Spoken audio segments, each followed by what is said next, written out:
Hello, Naveen. So the next question is from Zamani, and it Yes. is: you interact with people from various multiple industries. So what is the unifying factor among all these people? Here's the thing. It's very, very simple. People are people. And I think what happens to us as humans, we tend to place value on what we do more than on who we are. So we think of the industry, engineering, medicine, science, education, manufacturing, music, art, drama, and we think of people in terms of what they do, but less importantly, on who they are. And at the core, we are all humans. We have emotions. We have families, loved ones. We have passions. We have fears. We have doubts. We have joys. We have goals. We have visions. We have dreams. And what I do is, certainly in my work as a keynote speaker, is try to find that common goal and connect with individuals on the heart level. Let me give you an example. A year ago, I had a keynote assignment for an insurance company in Chicago, Illinois, USA. My goal was to inspire the audience and to leave a message of excellence and about being our best. At the end of the program, I spoke with the gentleman who headed the committee that selected me to speak. He was a conference committee chair. And I asked him if you give me a brief testimonial. I got my mobile device and took a 20-second video clip of me with an insurance company executive about my speech. And he said it was the best closing keynote they'd ever had. And his closing words were, "Now I'm going to go home, I'm going to hug my kids and do something better tomorrow." Now think about it for a second. An insurance company convention, it's all business. But after hearing me speak, he says, "I'm going to go home, I'm going to hug my kids and do something better tomorrow." Why? Because my message was able to resonate with him as a human being first, as a father, and then the message of being your best, he says, then I will go and do something better tomorrow. So he got the message about being our best and being better, but he also saw the idea of, I need to go home and hug my kids, because even though I am an insurance company executive, I'm also a husband, I'm also a father, I'm also a human being. So the short answer is, no matter what you do for a living, your industry, your profession, at the core, you're humans. And when we can find common ground to connect with each other, that's what makes us level on the playing field. So one may earn more, one may earn less, but at the core, we're all humans, across ethnic divisions, across racial divide, across, whether you are in Europe or Asia or Africa, whether your skin is dark or light, or you're a brown man, a black man, a white man, it doesn't matter.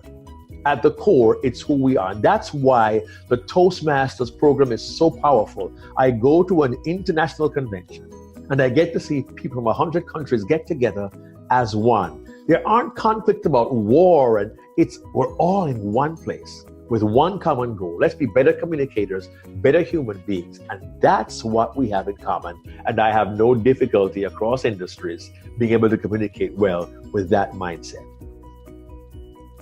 Wow. Growing up, I always used to remember this quote from Carl Sagan. It says, "We're all made of star stuff." And I found the same thing in Toastmasters. Excellent, excellent. I'm happy for that. And I hope that people will acknowledge that the gifts you bring, the expertise you bring, the experiences that you all bring can really unite us and bring us together. And we certainly need that kind of unity at a time when there's so much conflict. And I'm so thankful that Toastmasters is one vehicle that can create that kind of unity. So thank you, Naveen. I appreciate that. Houston, can you hear us? You are up next. Yes, so I can hear. Mark, Yes, hope sir. you're doing great. Very well, thank you. What is the best moment in your Toastmasters journey? The best moment in my Toastmasters journey. People assume that winning the title is the best moment. And in some ways, it certainly is a good moment. But I would say that my best moment, and I'll say moments because it's happened more than once, my best moments are coming off the platform after a presentation and having a Toastmaster come to me and express the impact of my message. And there's one particular incident I need to make note of. And it was before I became a world champion. In 1995, the Toastmasters contest did not have a semifinal round at the convention. Back then, we had regional conferences, and finalists were chosen at regional contests at regional conferences. And back then, there was not that much emphasis on districts outside North America. I was in Maryland, USA for the regional final. And in my preparation, I had an experience which I believe was God talking to me alone at night as I was preparing my contest. I heard a voice literally say, that speech is going to be the one you have to give in Maryland because there will be someone there that day who needs to hear it. I thought, who's talking to me? There's nobody here. I said, okay, God, I'll do what you say. I'll give that speech in Maryland and hopefully I'll bless someone. That day in Maryland, I gave my speech. I won the contest, and within 5 minutes of the announcement, I got all these pats on the back, huge applause, handshakes, and a woman approached me with tears in her eyes and said, thank you, that speech was for me. And I said, wow, you are the one. I had heard this voice saying, you must deliver this message. There will be someone there who needs to hear it. To some, this sounds kind of weird, spooky, eerie. In my heart, it was God telling me to do what I should do, forget about winning the trophy, deliver the message, and see what happens next. I believe that night I was there to deliver that message for that woman. I did it, her life was touched, and the trophy was a byproduct of me simply fulfilling that message, that assignment. And to me, that perhaps is the best moment in my Toastmasters career, beyond winning the trophy. It was the first time I'd really seen a life changed by the power of the words I delivered, and there is nothing quite like it. Thank you, Mark. Thank you. One of my favorite moments in Toastmasters was listening to your story at Reverberation 2017 opening ceremony where you spoke about your journey. Thank you, Mark. Wow. Thanks for all the inspiration. My pleasure. Thank you all very much. Thank you so much. Thank you, Hingston, for that question. Yeah, Sundaraman sir, next up is yours. Hey, Mark. Good morning. How are you? Very good, Sundar. Thank you. How are you? Good. Nice to interact with you within 4 months after Reverberation. Another chance to interact with you. We talk about inspirational speech. Generally, people tend to share their life lessons.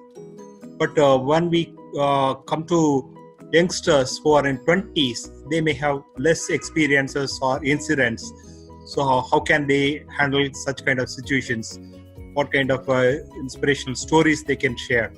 How can young people in their 20s, the millennials, I guess you call them, maybe younger than that, Generation Z, I don't know, how can they share inspirational stories? I think the mistake, for lack of a better word, the mistake is believing that, inspiration can only come from experience and long life experience. And that is not always true, because sometimes at a young age, one may have an experience that can be life-changing and life-transforming. A young person may suffer loss, a loved one, and they learn the harsh lessons of missing a mom or a dad. And at 10, 12, 14, they learn to cope with a difficult situation. We can't discount the value of the lessons that 14-year-old has learned from suffering loss of a loved one.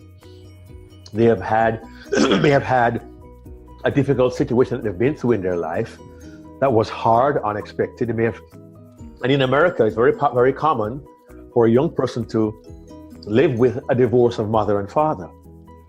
Sadly, the divorce rate here is almost 50%. So my son, my oldest son, who's now 32, told me in high school that most of his friends were in homes with only a grandmother to raise them or a mother because they had no father in the home or the parents got divorced. And a young person of 18, 19, 20, or 24 can speak about that from experience and really address the issue of the life lessons, the importance of relationships, the value that fathers bring in the home. They can share that.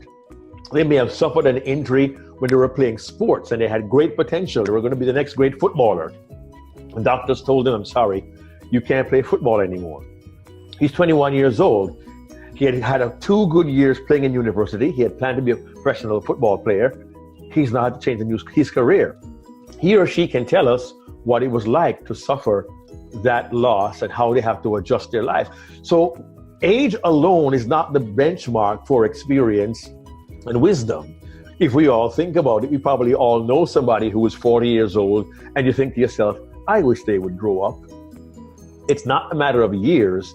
It's the experience of those years, lessons learned in those years, and how we can impart and share those lessons with other individuals who can learn from them. So for young people here who are in their 20s, don't think that your age disqualifies you from sharing wisdom. Your wisdom comes from your life experiences, the lessons you have learned, the wisdom you have received from your parents, grandparents, and other mentors that you can then go and share with other people. Because you know what? There are audiences out there who would rather hear from somebody who's 23 than some guy who's 57.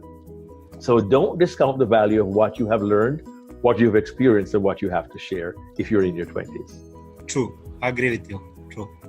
Thank you very much, Sundar. So we have almost come to the end of the show, Mark. Yes. We have one question though that was been repeated over and over by quite a few Toastmasters. Okay. Started off with Arun from Pershing, and it came from me and it came from TCS Maitri as well. Yes. But I think you have almost answered it, but still I will go ahead and ask it because you might have. Yes. What is the one advice that you got that you would like to share with all of us? What's the one advice that you got which you would like to tell all of us? Well, the one advice, now are we saying about Toastmasters and speaking or about life itself? Life itself. It's the one advice you got in life that you remember that you would want to share with all of us. Somebody else gave you that advice. Advice from someone else. Over the years, I have received so many nuggets of advice from so many people. And, you know, my father passed away 14 months ago in Florida. He had lived a good life. He was 84 years old. And, you know, he was a really, when I was younger, it was difficult for me to fully relate to him. In my teenage years, I was 16, I was an idiot. You know, I didn't know how cool, how wise my father was, you know. And he was not the kind of man who always pushed me, do this, do that, do this, do that. He was the kind of person who would say, whatever you do, just do your best. You know, he knew I fell in love with football. Americans call it soccer, I say football, because as you know, you use your foot to kick a ball, so it's football, right? And I wanted to play football in high school, and he encouraged me to go ahead and play.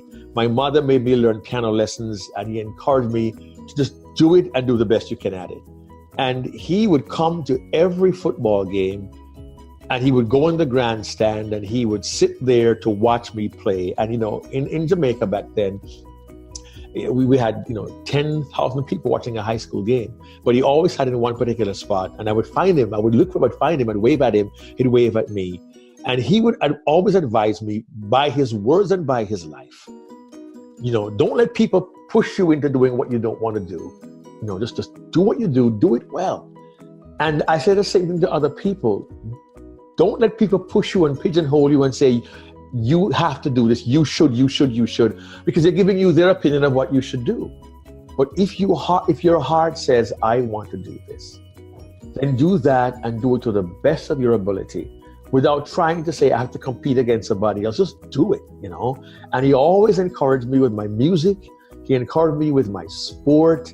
And he only saw me speak publicly one time in West Palm Beach, Florida, at the beginning of the new millennium. And he lived there, and he came and he sat in the front row. And I was able to tell this audience that my father is here. And I felt so proud that my dad came to hear me speak.